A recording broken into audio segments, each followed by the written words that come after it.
Merħba lil kull min qed isegwina. Jina Rachel Baldacchino u nilqakom għal poddata Marka Paġna. Kif tafu sew, Marka Paġna hija serje ta' konverzazzjonijiet ma' kittieba, ma' riċerkaturi, artisti, ħassieba, bilan li nsiru nafhom ftit aħjar permezz ta' xogħol letterarju Malti li huwa sinifikanti għalihom. Ġifri testi li għandhom valur partikolari u għal-album. Illum ser nkun qed nitkellem mal-professur Claire Vassallo.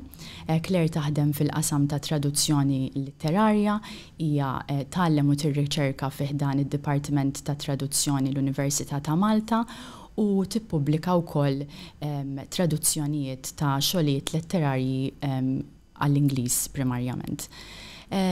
Ġifri fost xogħlijiet li ħadmet fuqhom hemm ta' Joe Frigieri, hemm xogħol li ħankunu qegħdin niddiskutu llum ta' Trevor Zara u għaddej proġett ukoll ta' traduzzjoni ta' xogħlijiet ta' Dunkarn, proġett importanti, proġett kbir u proġett li għadu għaddej. Claire, merħba u grazzi tal-ilqajt l-istedina tagħna. Grazzi tal-istedina. Ħadd gost ħafna li niġi biex nitkellmu daqsxejn fuq kodba, importanti. Importanti, grazzi. Mela, Claire, jiena l-ewwel darba li ltqajt miegħek kelli xi 18-19 sena, kont studenta tal-Ingliż l-Università ta' Malta u kont tallimni teorija letterarja u niftakar li l-ewwel darba li qrajt ix-xogħlijiet ta' Foucault kien fil-fatt għal-klassi tiegħek. U minn hawn xtaqt nitlaq kif spiċċajt fih dan il-letteratura f'karriera fil-qasam letterarju. Minn meta kont żgħira kont dejjem inħobb naqra. Il-passjoni tiegħi kien il-kodba. Kont naħrab, nsib ktieb u ssibuni x'imkien dejjem minn kont żgħira ħafna. L-idea li nista' nagħmel karriera, nista'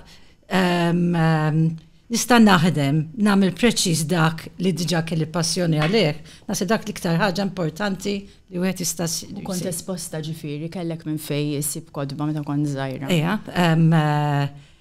dar kellna ħafna kodba u missieri kien jħobb jaqra. Kienu iktar kodba bl-Ingliż, bil-Malti? Naħseb iktar bl-Ingliż imma affarijiet pereżempju li kien ikollna fuq l-istorja tal-arti, affarijiet differenti, mhux kodba. Mhux romanzi biss. Imma mbagħad kelli tziju Peter Vassallo, professur, ġifieri kont dejjem għandhom. U jiena l-kuġina t-tifla tagħhom konna naqra bdejna b'Leonard Blyton u minn hemmhekk komplejna. Sewwa, ġifieri kellkom min jigwidakom sewwa. Ukoll. Sewwa. Mela, illum, Claire, ser nitkellmu ftit fuq ktieb illi ta' Trevor Zara, Vespri, li ġie publikat għall-ewwel darba fl-2015 li rebaħ il-Premju Nazzjonali tal-Ktieb fl-2016 u li s-sena l-oħra ġie tradott naħseb dera l-ewwel darba għall-Ingliż f'Sherlock u l-pubblikazzjoni tal-Merlin. U xek. Ekku. Ansom, Merlin kienu l-ewwel pubblikaturi tal-ktieb bil-Malti, meta ħareġ fil-15 dak titlu ta' Vespri. Is-soltu ma jippubblikawx kodba bl-Ingliż. Għax biex tippubblika ktieb investiment kbir. U jekk kienu diġà ppubblikaw ktieb bil-Malti u pubblikaw l-istess ktieb bl-Ingliż, wieħed se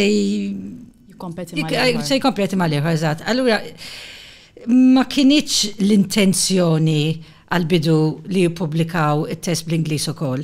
Imma mbagħad għaddew xi sentejn u Chris Gruppetta u Trevor Zara ddeċidew namluha. Mela, Vespri huwa ġabra ta' novelli ta' stejjer osra 37 jekk minix sejra żball u miktuba fi stili differenti, ġeneri differenti, anki temi differenti, ġifri nafhem minn stejjer fuq spiriti u fatati għal stejjer ta' mħabba, għal jinnaf sempliċement impressjonijiet, stejjer li jiġbru listi ta' kollezzjonijiet strambi, stejjer assurdi, stejjer li jiffukaw fuq imġiba mux ta' soltu forsi. Jina naf li, Trevor Zara l-lum il-ġurnata jek minix sejra żball għandu madwar 76 sena għadu attiv fil-qasam, in-nies jafu għal-vuċi ta' Trevor sew. U għalek ġżammejt xixtaqt ġżammejt f'moħħok inti u titraduċi għall-Ingliż lil Trevor, ġifri xtaqt iġġibilna minn Trevor bl-Ingliż. Jien naħseb li kull traduttur għandu daqsxejn, forsi jibda daqsxejn mix-xogħol ta' traduttur. Il-kull kittieb jibda. Il-kull kittieb jibda. Għax, okej, ċertu sens għandu bżonn it-traduttur biex joħroġ x-xogħol tiegħu jew tagħha u jinqara minn nies differenti, pajjiżi differenti li għandu dal-ktieb, il-ktieb bit-traduzzjoni kollu vjaġġ. U se jagħmel dal-vjaġġ u forsi jasal x'imkien ħafna differenti minn fejn beda. Imma il-kittieb ma jafx mill-qudiem jekk pereżempju l-istil tiegħu se jiġi rikonoxxut fil-lingwa ġdida, fil-lingwa ġdida. U naħseb il-traduttur letterarju għanda din problema tal-istil. Mux bizzejiet li taqleb is-sens, li taqleb il-ġrajiet u ġiġi ħaġa barra oħra, imma il-kif l-istorja hija miktuba, il-deċiżjonijiet ta' stil tal-kittib dawk għandhom joħorġu. U l-ispirtu tal-kittib. L-ispirtu li jekk veru jekk inkun veru kuntenta bix-xogħol li dak li kunet qed infittex li nagħmel li xi ħadd meta jaqra Trevor bl-Ingliż xorta jirrikonoxxih, xorta jista' qed nifhmek. X'inhuma taħseb l-elementi hekk ta' stil ta' Trevor? Ta' Trevor li xtaqt li żammejt ħafna f'moħħok biex taqbdu hekk fl-Ingliż. Għandu dik it-tema tal-assurd naħseb toħroġ f'ħafna mill-istejl ta' din il-ġabra. Issa Trevor kiteb ħafna affarijiet, mill-istejl għat-tfal sa romanzi twal għall-udjenza iktar adulta. U wara da, per eżempju, ħareġ ktieb ieħor ta' stejjer oqsra minn dawn. Waħda kull jum tas-sena. Sewwa. Ġifri, u l-assurd tara. L-assurd, anki fil-sense of humor tiegħu, anki per eżempju storja pal The Play. Vespri. Fej, qed jitkellem qed jurina ħaġa tal-festa ta' Santa Caterina, affarijiet li ġraw fuq il-palk, imma joħroġhom ċertu mod li ġelek titħaq. U kważi timmaġinhom quddiem wiċċek, quddiem għajnejk. Għandu ftit kliem jaf jevoka xenarju, atteġġament, emozzjoni, imma jaf jaħdem ftit kliem. Sewwa, ġifri inti isek fittix naħseb fit-traduzzjoni tiegħek li żomm dik il-ċertu arja u ħeffa għax ħassejthom is-sentenzi li bl-Ingliż naħseb li provajt iżomm dak l-ispirtu ftit jinaf li hemm spiritu ta' sempliċità wkoll, spiritu ta' jinaf Ingliż pjuttost liriku ma mitkellem fl-istess ukoll hemm dak il-bilanċ bejn l-lirizmu u l-mitkellem. U għandu ħafna kit-ton tal-Malti mitkellem. Iva. U Malti sabiħ. Ħafna jgħam id-dijaj. Dewa din. U xtaqt li insib l-istess tip ta' ton, xi kultant informali, reġistru daqsxejn, ħafna informali xi kultant ta' tfal jitkellmu jew it-ton u reġistru mhumiex l-istess tul l-istejjel kol, anzi li għandhom dawn l-istejjel 37 minnhom li hemm ħafna varjazzjoni fil-ton ta' narrazzjoni, min qed jitkellem, mill-liema punto di vista naraw l-azzjoni. Ekku. U il-narratur is-soltu huwa karattru wkoll. Ġibdi dawk il-ftit kliem osservazzjonijiet jinara fil-karattru ta' dak il-bniedem u titħol mal-ewwel ġol moħħu. Titħol veru.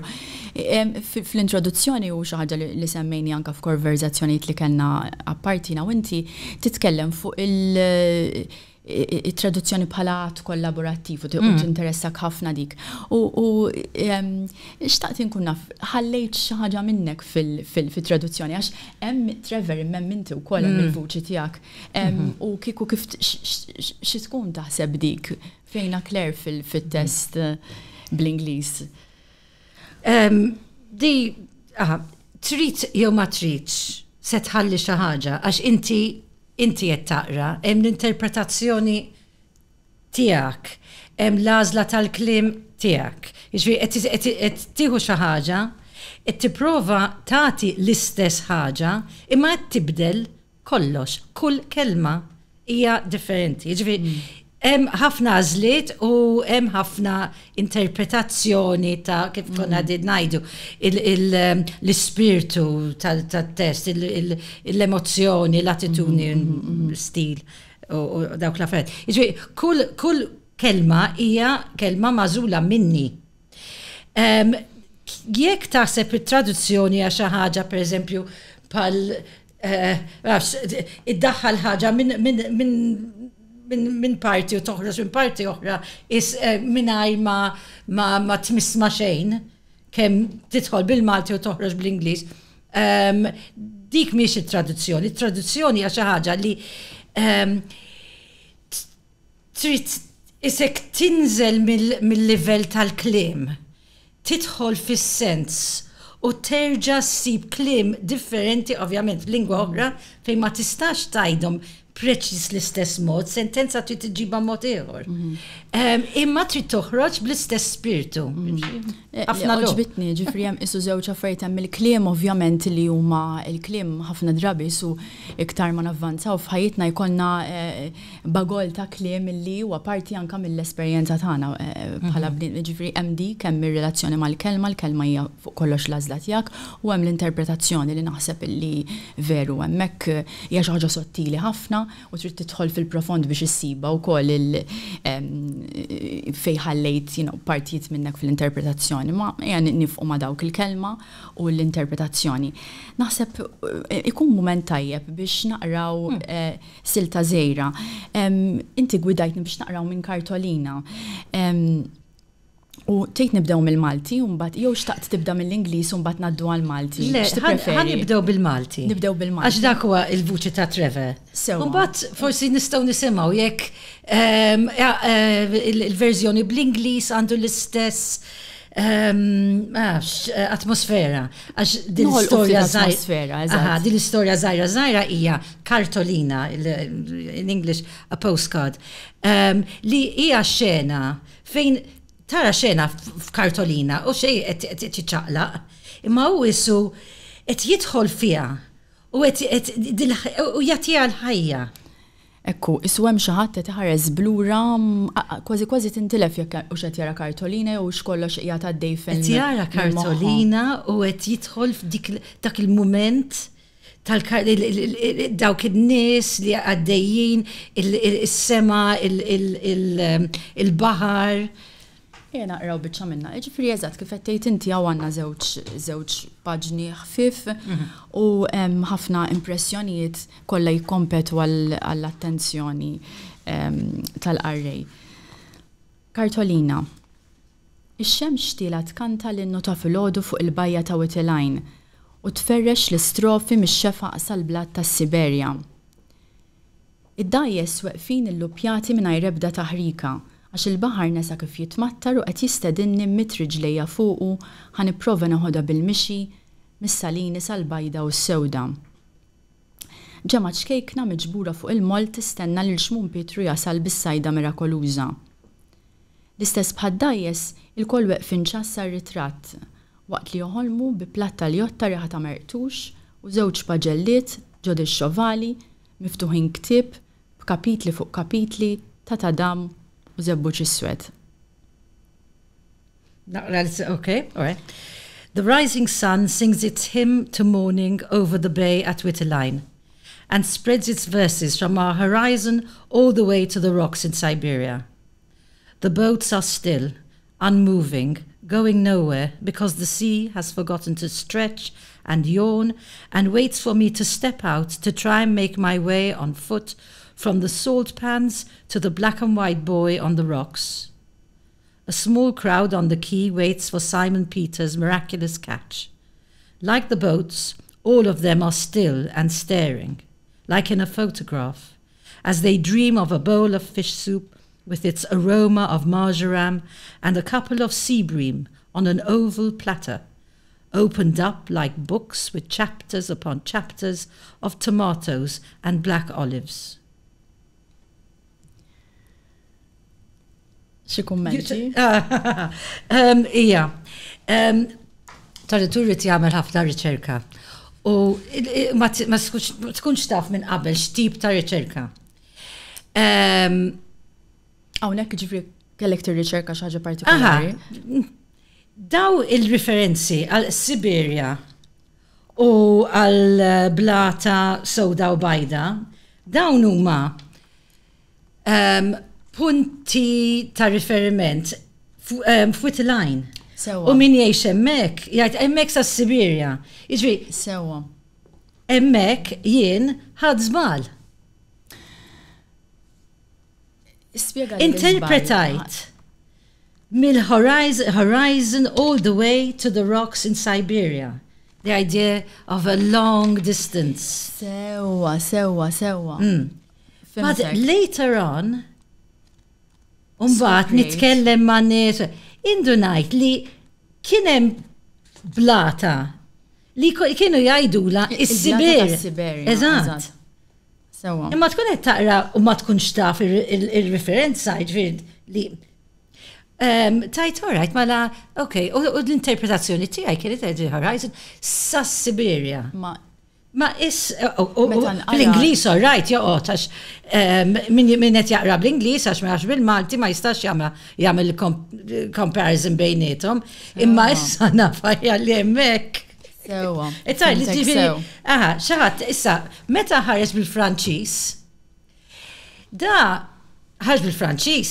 Kif fuq convient la fin du jour. Il-Vespers u ma prayers, preghieri li tajt fil-axija. Allora, l-idea ta' Vespers mod differenti. Meta jasal tmiem il-jum. U il-punt tal-traduzzjoni lejn l-Ingliż ta' xogħol bil-Malti u wkoll biex da xogħol jinqara barra minn xtutna. U l-Ingliż l-iktar li jiftaħ bibin għal tradutturi oħra, lingwi oħra.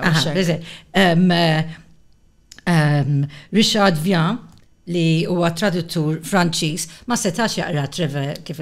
Ħadem mix-xogħol tiegħi. Sewa. U issa qed jaħdem xi ħadd ieħor fuq l-istess xogħol. Ma nafx li ma lingwa. Imma da se jagħmel il-vjaġġ bħala bridge translation. Imma issa meta jagħmel it-translation ta' dik l-istorja fuq Horizon sa' Siberja se jgħid, mhux il-blata ta' sakemm ma tiktiblu x'nota tgħidlu isma' issa ħareġ. Eżatt, issa tar twist. Ħanik ngħaddi kumment xkejken fuq din l-istorja. Rajt ximkien kont darba minnhom illi Trevor Zara refera għal korrettezza politika bħala il-fantasma li jobot l-iktar.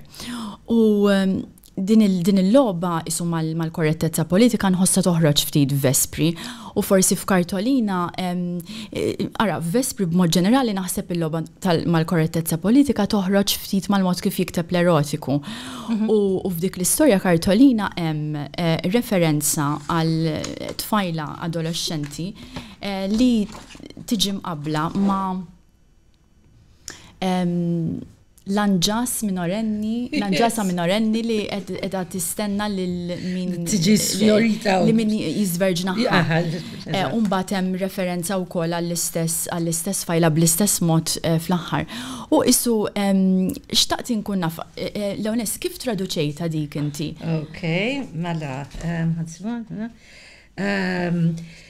għandu deskrizzjoni sabiħa ħafna ta' truck bil-frott. Eżatt. Kif jikol nawt morru nixtru dirett mit-truck. U da kif irranġa l-frott fuq il-truck qed jikomparaħ ma' kaxxa ta' ġojelli. Iva. U dik sabiħa ħafna kif għamilha. Allora tibda minn hemm il-bambinella, l-anġasa minorenni tistenna l-min jiżverġnaħħa. So slowly parking in the piazza in front of the church is a display of jewels, pearls of white grapes gleaming and fitted tight one bunch against the other. Small bambinella pears waiting to be devoured. Hu dak kif trid. Eżatt, iġifieri għalhekk meta rajt minn il-Malti jinqarafti kważi problematiku. Tista' taraħ minn bosta lenti. U forsi kemm xejn skomodanti, imma mbagħad l-Ingliż l-effett isu majna.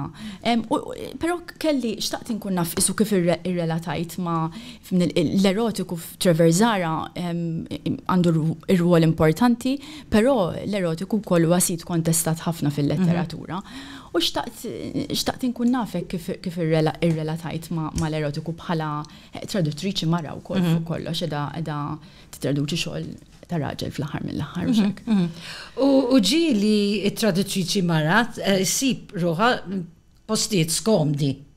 Ħassejtek skomodata? Le.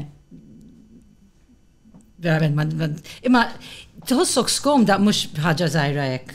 U hemmhekk użajt il-kelma devoured għax anki bl-Ingliż devoured tista' tuża għal ikel u għal sess, I liked the play on it. It says a lot by saying a little. Għandu iktar stejjel iktar explicit. U imma li m'għandux huwa mibeda lejn il-mara. Hemmhekk insib problemi fit-traduzzjoni, is-sess huwa ħaġa ta' kulħadd. Le, mek iktar għal-ħarsa, isu li sibt kemm xejn mhux skomodanti. Jista' jkun li tkun skomodanti, jista' jkun le.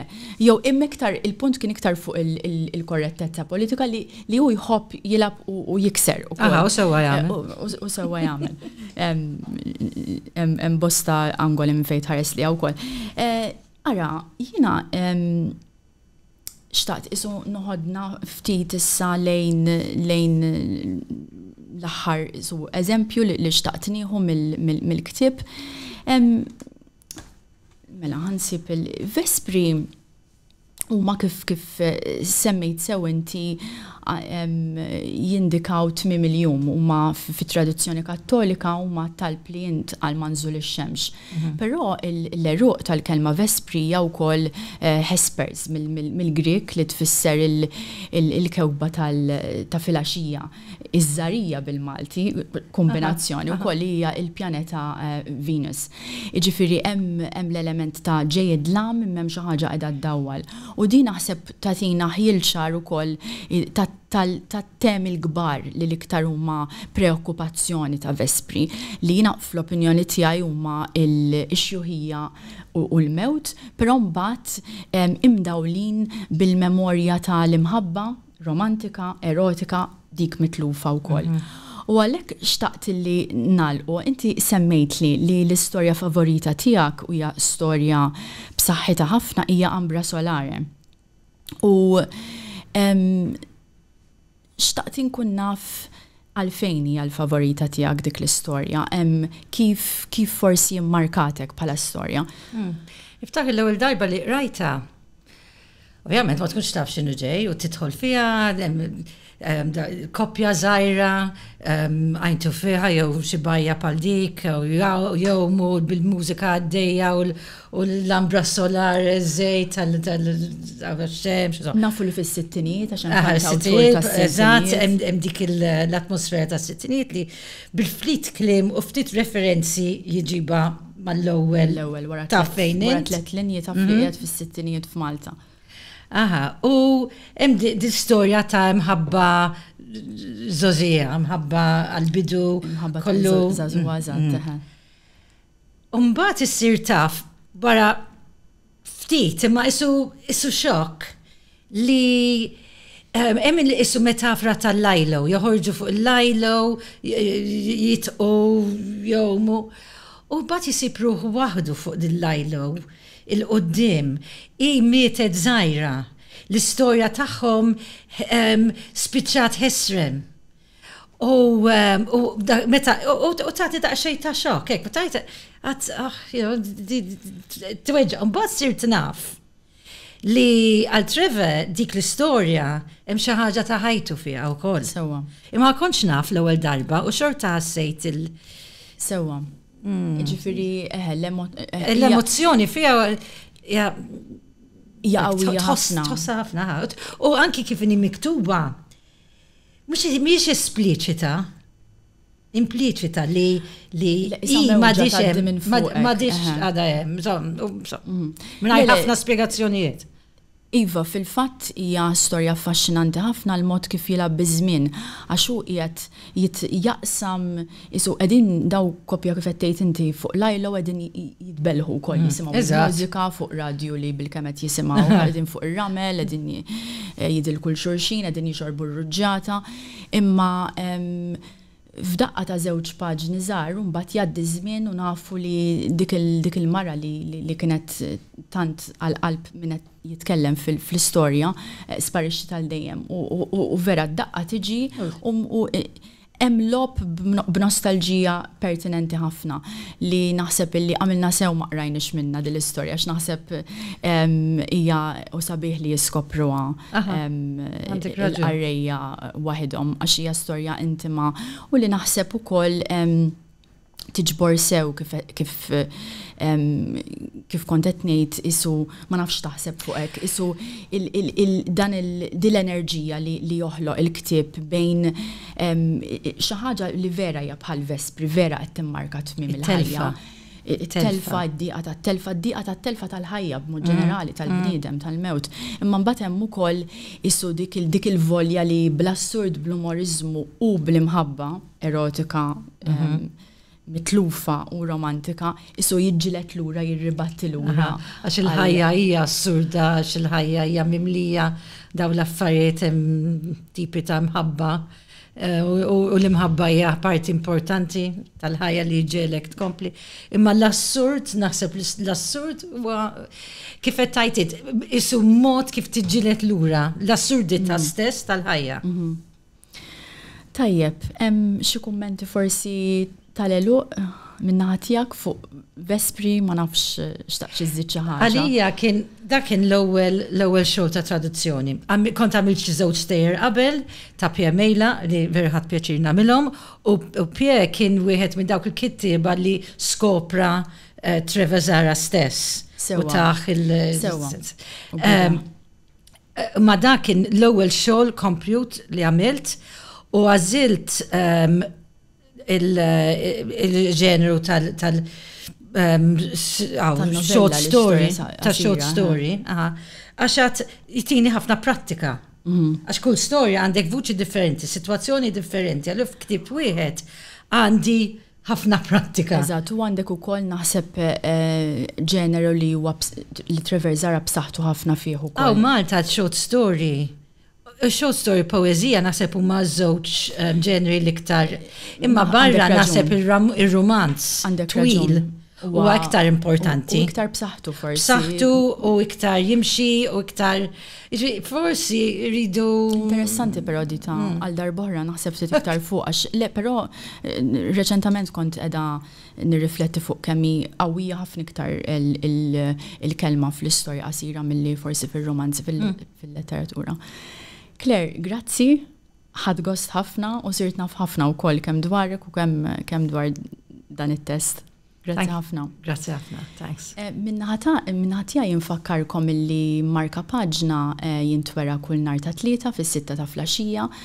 Tistgħu taraw fuq il-paġna ta' Facebook tal-Kunsill Nazzjonali tal-Ktieb, fuq Malta Today, fuq YouTube u tistgħu tisimgħu ukoll bħala poddata fuq Spotify u fuq Apple Podcast. Insellmilkom u niltaqgħu l-ġimgħa d-dieħla.